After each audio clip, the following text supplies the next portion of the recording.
Berdoa dimulai.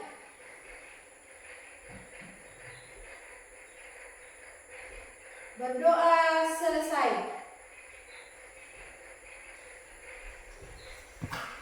Baik anak-anak, sepertinya Ibu lihat ini banyak yang tidak hadir hari ini.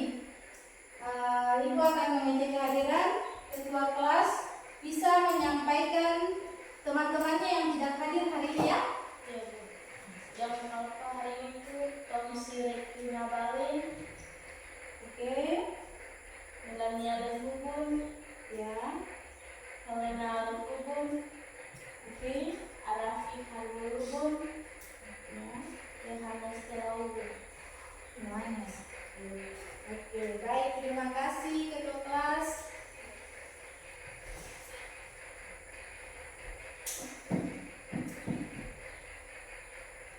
Ya, anak-anak, Ibu minta untuk semuanya berdiri. Kita akan melakukan ice breathing.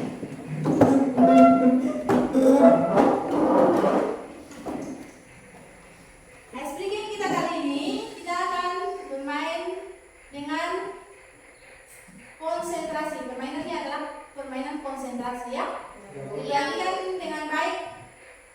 Kalau Ibu bilang gajah, gajah itu kan dia besar. Semut kecil. Ular panjang. Cacing pendek ya. Jadi kalau Ibu sebut gajah, gajah itu dia besar, tapi harus dengan gerakan gajah. Gajah memang besar, harusnya seperti ini kan? Kita kembalikan. Gajah besar ya. Semut kecil. Ular Pendek, panjang ya. Cacing pendek ya. Kalau pendek berarti dia harus besar. Panjang. Kasih lebar tangannya. Kalau panjang berarti dikasih kecil ya. Seperti itu. Ya. Sudah bisa? Ya, jadi kalau Ibu bilang konsentrasi, jawabannya adalah konsentrasi dimulai. Ya, seperti itu ya. Iya, Bu. Oke, sudah bisa ya anak-anak? Ya, Bu. Kita mulai. Konsentrasi. Konsentrasi dimulai. Gajah. Besar. Semut. Kecil. Ular. Panjang. Cacing. Pendek. Cacing. Pendek. Semut. Kecil. Gajah. Besar. Cacing. Pendek. Oke, bagus. Silakan duduk kembali.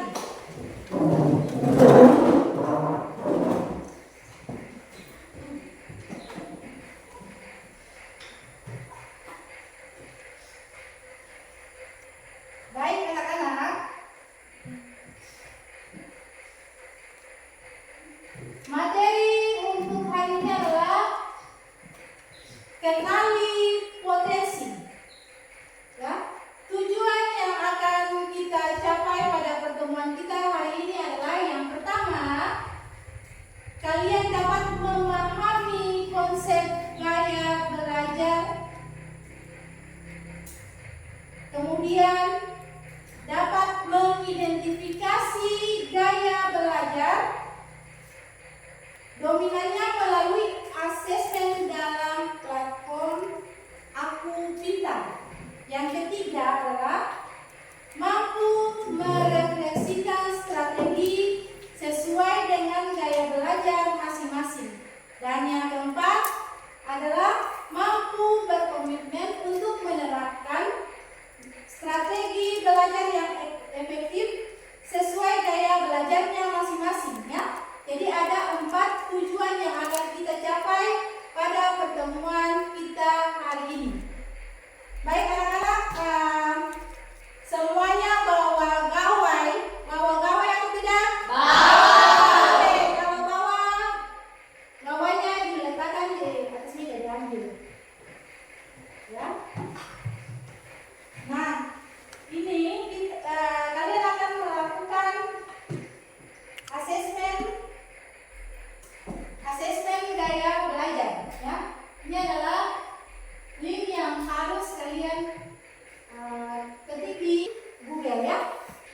Pakai datanya ada toh?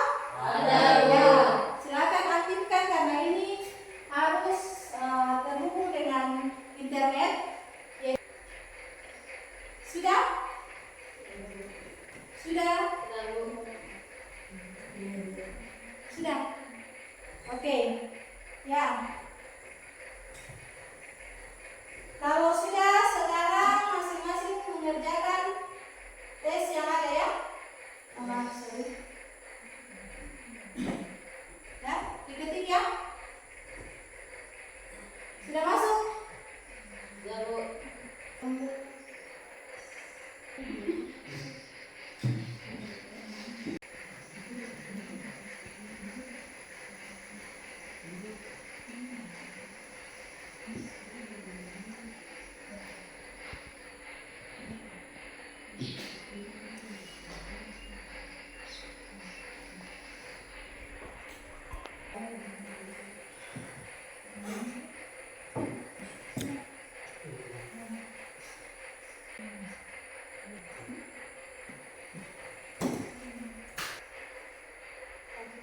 Oke, baik anak-anak, sudah selesai? Sudah, Bu.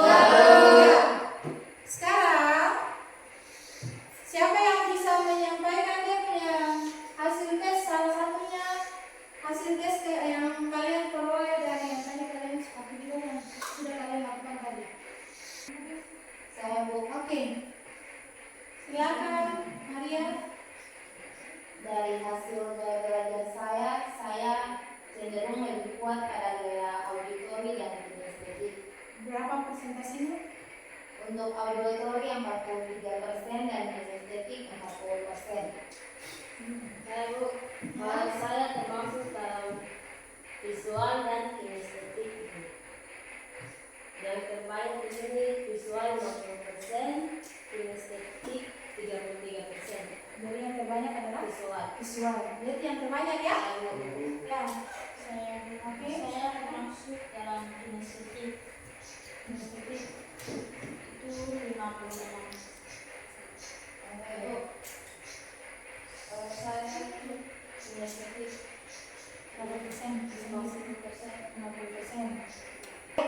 Dari yang hadir hari ini, ya, ada yang sudah terlihat, ada yang punya gaya belajar auditori, dan kemudian ada yang visual dan juga ada yang kinestetik. Nah, selanjutnya setelah melakukan asesmen melalui aplikasi yang pintar, yang perlu kalian lakukan adalah kita membagi kelompok ya. Kita membagi kelompok berdasarkan hasil asesmen yang tadi kalian sudah kerjakan.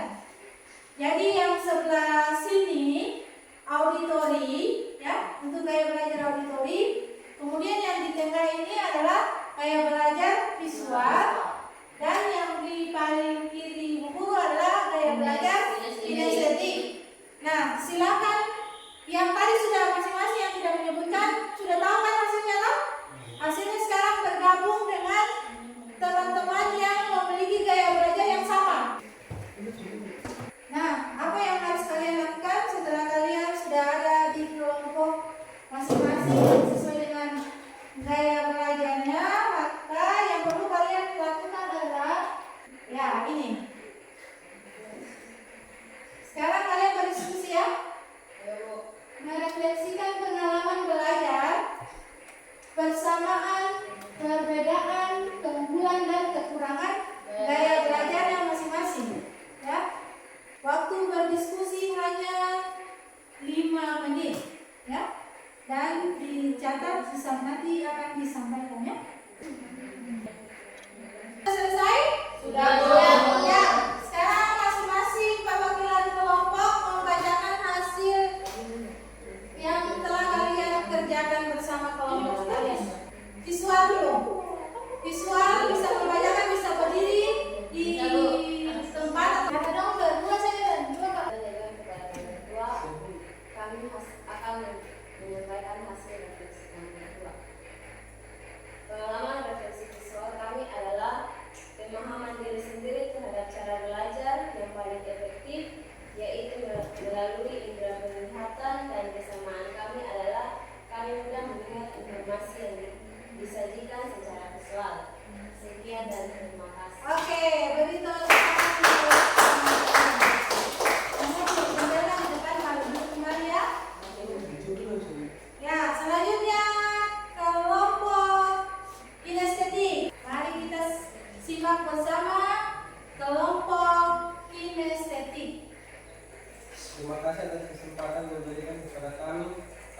mengintegrasikan hasil kerja kami.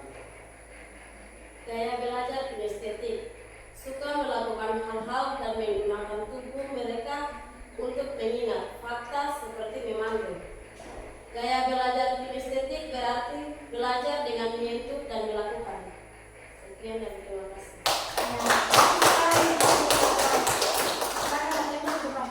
Kelompok terakhir, kelompok auditori.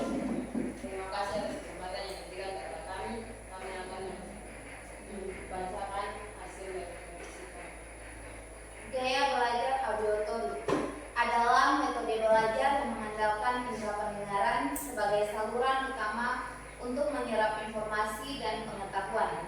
Pengalaman belajar ini melibatkan pemrosesan materi secara efektif melalui suara, diskusi, dan instruksi lisan. Sekian dan terima kasih.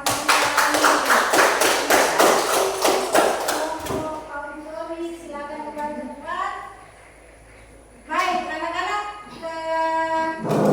terima kasih untuk ketiga kelompok yang sudah mempresentasikan hasil refleksi daripada kesamaan dan perbedaan gaya belajar yang kalian miliki. Nah, sekarang kalian kembali ke posisi semula ya. Baik anak-anak, setelah kalian mengisi dan melakukan refleksi, maka kita langsung masuk kepada materi. Kita awali dengan apa itu intelijensi atau kecerdasan. Kenapa ibu harus menyampaikan materi ini terlebih dahulu kepada kalian? Berbicara mengenali potensi diri yang dimiliki oleh kalian, ya. Orang yang memiliki potensi adalah orang yang memiliki kecerdasan, ya, atau intelijensi, ya. Orang yang berpotensi itu adalah orang yang cerdas, ya. Tidak mungkin dia tidak cerdas, tetap dia adalah orang yang cerdas, ya. Jadi apa itu intelijensi atau kecerdasan? Yang pertama, intelijensi adalah kemampuan untuk memecahkan persoalan dan menghasilkan solusi dalam situasi nyata, ya. Jadi orang cerdas, ya, orang yang memiliki kecerdasan sudah pasti ketika dia menemukan persoalan, ya, di dalam kehidupannya, baik itu dalam kehidupan pribadi, sosial, ya, belajar maupun karir, ya, itu bisa menyelesaikan persoalan atau masalah yang dihadapi. Itu adalah orang cerdas. Kalau tidak cerdas berarti tidak bisa menemukan solusi apa-apa, ya. Misalnya, contoh kamu punya ban pecah di jalan, apa yang kamu lakukan? Supaya kamu bisa datang ke sekolah tidak terlambat, ya. Ketika kamu berangkat dari rumah, lalu kemudian ban motor kamu pecah di jalan, ya, bagi yang berkendara ke sekolah, misalnya, ya, contoh datang ke sekolah bannya pecah sementara kamu harus cepat sampai di sekolah. Apa yang harus kamu lakukan ketika ban motor kamu pecah? Apa yang harus kamu lakukan? Tumpangan kepada orang lain. Meminta Tumpangan kepada orang lain. tumpangan kepada orang lain. Oke, bagus sekali. Apa lagi selain meminta tumpangan? Selain meminta tumpangan, gawainya ada kan? Gawainya ada. Kalau misalnya ada pulsa, bisa telepon atau tidak? Bisa. Ya, misalnya minta telepon teman, tolong jemput saya ke, atau minta telepon orang tua, tolong jemput saya ke. Bapak tolong jemput saya punya ban motor pecah di jalan. Jadi mungkin Bapak bisa antar saya ke sekolah dulu, baru urus saya punya motor bagaimana saya sampai di sekolah, ya. Seperti itu. Jadi orang yang cerdas ketika menemui masalah, maka dia mampu memecahkan masalahnya dengan mencari solusi. Menelpon, ya, meminta tumpangan kepada orang-orang yang lewat di jalan, lalu kemudian kamu baik bisa sampai ke sekolah, itu berarti kamu mampu untuk mencari solusi ya, bukan menangis ya, menangis atau terima nasib duduk di tempat saja ya. Itu adalah orang-orang yang cerdas ya. Kecerdasan itu tidaklah tunggal, tetapi kecerdasan itu dia ada 8 macam kecerdasan ya. Sehingga setiap anak memiliki kecerdasannya masing-masing ya. Ya. Jadi anak-anak, ibu tidak lanjut ke materi tentang jenis 8 macam kecerdasan ini ya. Kita akan berfokus kepada gaya belajar ya. Nah, di sini Anda bisa lihat bahwa pintar atau pintar mencerminkan karakter berilmu. Dengan ilmunya tersebut mampu mengantarkan kepada jalan apa? Jalan keberkahan dunia yang berpangkal pada kemuliaan hidup. Itu menjadikan pribadi seorang kemakmuran ya. Jadi orang pintar itu membawa jalan kepada keberkahan dunia dan akhirat ya. Jadi di dunia dan nanti ketika kalian sudah meninggal ya, seperti itu. Jadi tidak menjadikan seseorang yang cerdas itu menjadi sombong ya, seperti itu ya. Oke baik anak-anak, kita lanjut. Nah, mengenal 3 gaya belajar. Yang pertama adalah gaya belajar visual. Yang kedua gaya belajar auditori. Dan yang ketiga gaya belajar kinestetik. Oke baik anak-anak. Pernah lihat anak-anak yang ketika guru masuk di dalam kelas memberikan materi, dari awal guru masuk sampai guru keluar, itu dia duduk memperhatikan gurunya. Dia memperhatikan gurunya. Apa yang dia perhatikan? Yang diperhatikan adalah wajah, intonasi. Kalau ada murid yang seperti itu, kira-kira dia masuk dalam gaya belajar apa? Gaya belajar visual. Gaya belajar visual. Iya, Bu. Gaya belajar visual. Nah, kita lihat dulu. Satu contoh lagi. Siswa yang ada yang masuk di kelas, dia duduk di dalam kelas itu dia rasa bosan. Tidak mau berlama-lama di dalam kelas. Maunya di luar. Kalau di dalam kelas dia tidak betah. Dia tidak tahan di dalam kelas. Dia maunya beraktivitas di luar kelas. Kalau di dalam kelas itu apa yang dijelaskan oleh guru, ya, dia tidak bisa memahami dengan baik. Tapi kalau dia berproses di luar ruangan, itu dia lebih senang, dia lebih aktif, lebih memahami apa yang disampaikan oleh guru. Kemudian apa yang dilakukan aktivitas di luar itu dia lebih senang. Kira-kira dari 2 contoh yang ibu sebutkan tadi itu masuk gaya belajar apa? Kinestetik. Angkat tangan kalau yang tahu. Gaya belajar auditori. Auditori. Kemudian yang kedua, Di gaya belajar kinestetik. kinestetik. Bagus sekali. Yang lain? Saya, Bu. Ya, silakan. Kalau yang pertama tuh gaya belajar yang pertama tuh masuknya di visual. Kalau yang keduanya tuh masuk di kinestetik. Yang pertama masuk di visual, yang kedua masuk di Kinestetik. kinestetik. Iya, Bu. Seperti itu. Iya, Bu. Nah, sekarang kita lihat ya anak-anak. Belajar visual. Kayak belajar visual. Yang pertama, lebih mengingat informasi dalam bentuk gambar, grafik, warna, atau tulisan. Di sini gaya belajar visual. Setelah dia melihat gambar itu, dia sudah langsung membayangkan apa sebenarnya gambar itu. Menurut dia gambar itu apa? Dia ekspresikan, dia punya pikiran melalui gambar itu. Nah, seperti itu anak-anak ya. Nah, ini anak visual ya. Anak visual disuruh ke kantor untuk diminta tolong untuk pergi ke kantor pinjam spidol. Ya. Karena dia adalah anak visual, bukan anak auditori, maka dia sana, dia akan bilang, Ibu guru, Ibu Rika bilang pinjam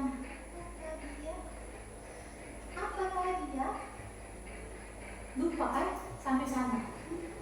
Dia tidak cepat untuk menangkap informasi atau petunjuk yang disampaikan oleh orang lain. Berbeda dengan anak-anak auditori, ya. Jadi anak-anak auditori itu ketika dia misalnya itu baru satu perintah yang untuk mengerjakan hal-hal kecil, ya. Misalnya itu mungkin bagi kamu bisa mengingat sepintas saja. Tetapi ketika dikasih yang lebih dari itu, menyampaikan informasi misalnya, Maria, tolong ke sana, Ibu guru minta tolong pergi ke ibu ini spidol, Ibu guru punya spidol macet, tolong bawa ke kantor, kemudian minta tinta spidol ke ibu, lalu kemudian isi tinta spidolnya di spidol yang ada ini. Setelah itu kamu kembali ke kelas. Sesampai di sana, yang dilakukan oleh Nona Nadia, ini contoh ya anak-anak, bukan berarti dia tidak bisa menyampaikan dengan baik apa yang diperintahkan oleh guru misalnya. Ya. Jadi Nona Maria ini, dia sesampainya di sana, dia akan bilang, Ibu, mau isi spidol. Lalu dia tidak pergi sama Ibu Riko, dia pergi sama guru yang lain. Misalnya guru si A yang diminta tolong untuk pergi di sana, dia pergi di guru B. Ibu mau isi spidol, dia isi tinta.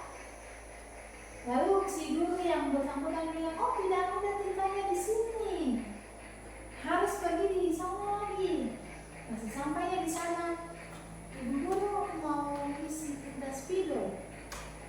Nah dia bingung kan, dia tidak langsung bahwa apa yang disampaikan oleh guru misalnya, ini ketemu guru A, bukan guru B, C, dan D misalnya. Atau ketika dia lihat guru A-nya misalnya tidak ada di tempat, ya, dia tidak langsung pergi si tinta spidol, dia balik lagi. Tapi kalau si misalnya yang punya gaya belajar auditori, dia tangkap apa yang disampaikan oleh guru. Informasinya adalah pergi isi tinta spidol di guru A. Ya. Ketika guru A-nya tidak ada, ya, dia langsung menuju ke guru A. Dia tidak pergi ke guru B, guru C, guru D. Dia langsung pergi ke guru A. Jadi ketika guru A tidak ada, maka yang dilakukan adalah, oh ternyata guru A tidak ada, maka yang dilakukan adalah guru B. Ibu mau, kebetulan guru B-nya itu ada di situ, di tempat yang gurunya sudah menyampaikan awalnya tadi, menyampaikan untuk mengisi tinta di situ. Kalau dia tahu bahwa tempatnya di situ, langsung dia mengisi. Ya. Tidak berbelit-belit harus kembali, kemudian balik lagi. Itu contoh kecil, ya, contoh kecil yang kalian lakukan setiap hari, yang terkadang membuat sesuatu itu dia menjadi, padahal itu hal yang sederhana yang bisa dilakukan oleh anak-anak auditori, tetapi tidak bisa dilakukan oleh anak-anak visual, ya, buat bisa dia paham, ya, seperti itu untuk anak-anak yang memiliki gaya belajar visual. Oke, selanjutnya untuk strategi pembelajaran yang efektif, yang pertama itu diskusi, tanya jawab, rekaman suara, kemudian lagi edukasi. Jadi harus membiasakan diri ketika guru menyampaikan materi seperti ini. Mengulang kembali, ya, mengulang kembali berarti mengulang dengan kata-kata sendiri, tetapi sama isinya dengan apa yang disampaikan oleh gurunya, ya. Oke, seperti itu, ya. Nah, yang ketiga, gaya belajar kinestetik. Ciri-cirinya yang pertama adalah belajar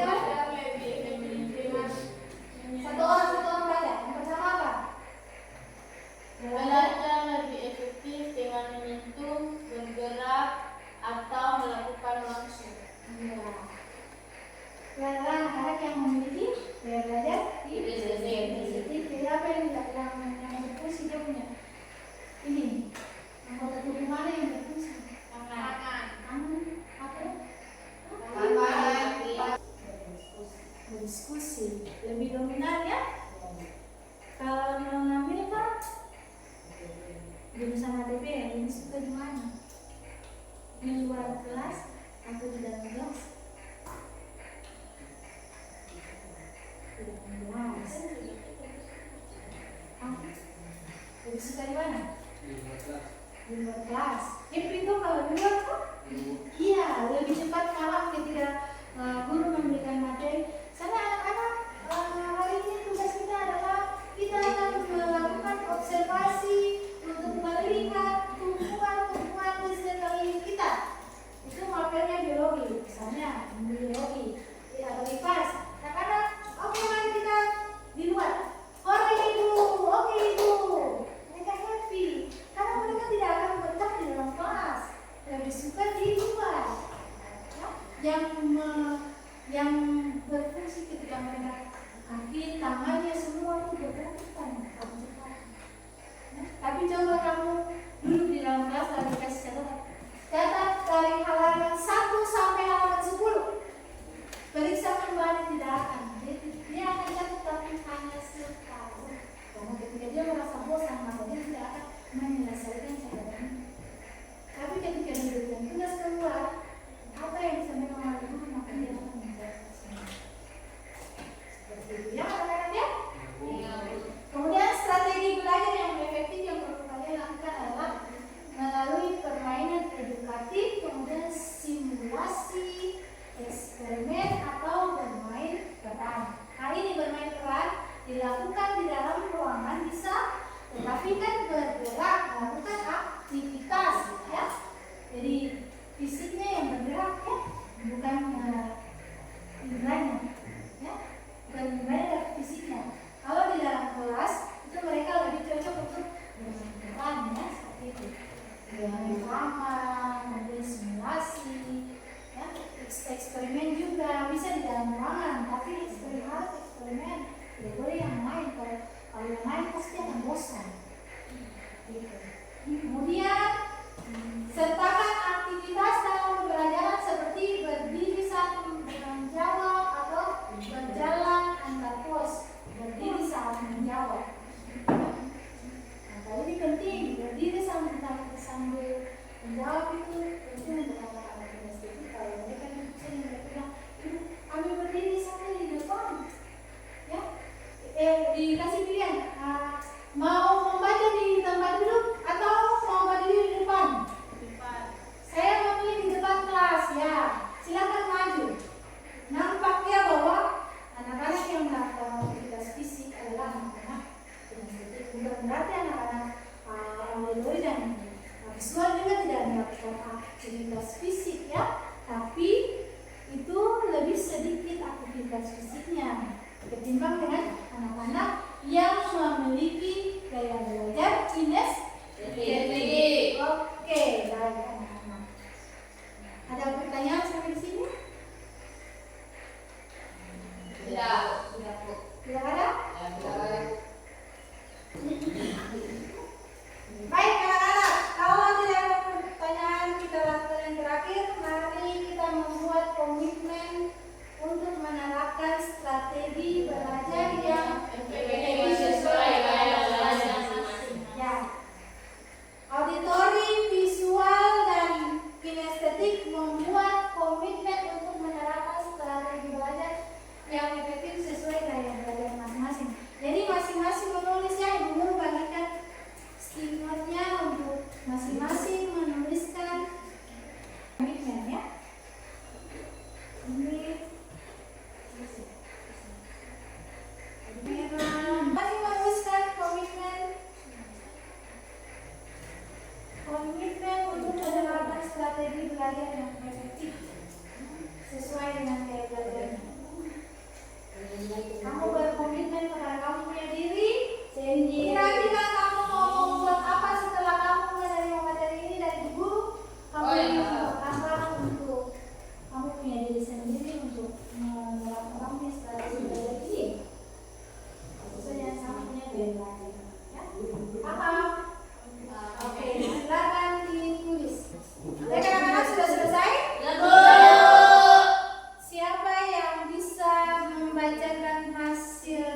yang telah dikerjakan. Baik Bu, Ya, silakan mau baca di situ atau mau baca di depan? ini Pak Sin. Silakan. Terima kasih atas kesempatan yang diberikan kepada saya. Saya akan membaca kepada saya. Yang saya inginkan melakukan eksperimen di luar kelas. Kira-kira kapan rencana itu akan dimulai? Besok. Dimulai dari besok. Iya Bu. Oke, baik. Terima kasih. Semuanya apresiasi. Dari Robi.